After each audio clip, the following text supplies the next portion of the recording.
ఏదైతే Telugu Desam party Guntur 2 MLA Madhavi వాళ్ళ husband Ramachandra Rao Bhramara township Bhramara real estate నడుపుతూ ఉంటారు. ఆ రియల్ ఎస్టేట్కి సంబంధించి ఒక 40 లక్షల రూపాయలకి ఇంతకుముందు ఒప్పందం కుదుర్చుకున్నటువంటి భూమిని ఎకరం 40 లక్షలకు కుదుర్చుకున్న దాన్ని ఇప్పుడు ఎకరం మొత్తం కలిపి అతి తక్కువకి ఇచ్చేయమని చెప్పి అందుకు అంగీకరించినటువంటి వాళ్ళ మీదన పోలీస్ స్టేషన్కి తీసుకెళ్ళి SC/ST కేసు పెట్టించి అక్కడే వాళ్ళ సమక్షంలోనే పోలీసుల సమక్షంలో కొట్టారు అన్న ఆరోపణ రావడంతో వాళ్ళు కోర్టుకు వెళ్ళినటువంటి నేపథ్యంలో వెలుగులోకి వచ్చినటువంటి సంఘటన ఏదైతే ఉందో ఆ సంఘటనని అటు నిన్న సోషల్ మీడియాలోనూ టచ్ అయింది, ఇవాళ జ్యోతి కూడా దాన్ని టచ్ చేసింది.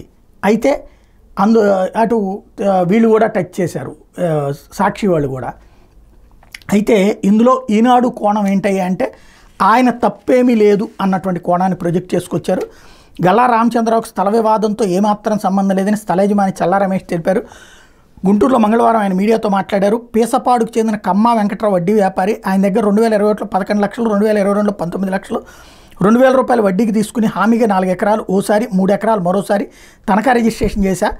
అందులో 4 ఎకరాలు భ్రమరా వారికి రిజిస్ట్రేషన్ చేసే సమయంలో అప్పటి వైకాపా ప్రభుత్వంలో రోడ్లు ధ్వంసం చేయించి బెదిరించి ఒప్పందం కంటే రెట్టింపు డబ్బు డిమాండ్ చేయడంతో లబ్ధిదారులకు న్యాయం చేయడం కోసం నష్టాన్ని భరిస్తూ సంస్థ వారు రిజిస్ట్రేషన్ చేసుకోవాల్సి వచ్చింది.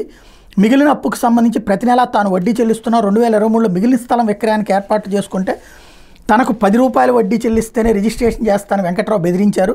దీని మీద అప్పట్లోనే పిడుగురాళ్లలో టానా SP కార్యాలయంలో ఫిర్యాదు చేశా.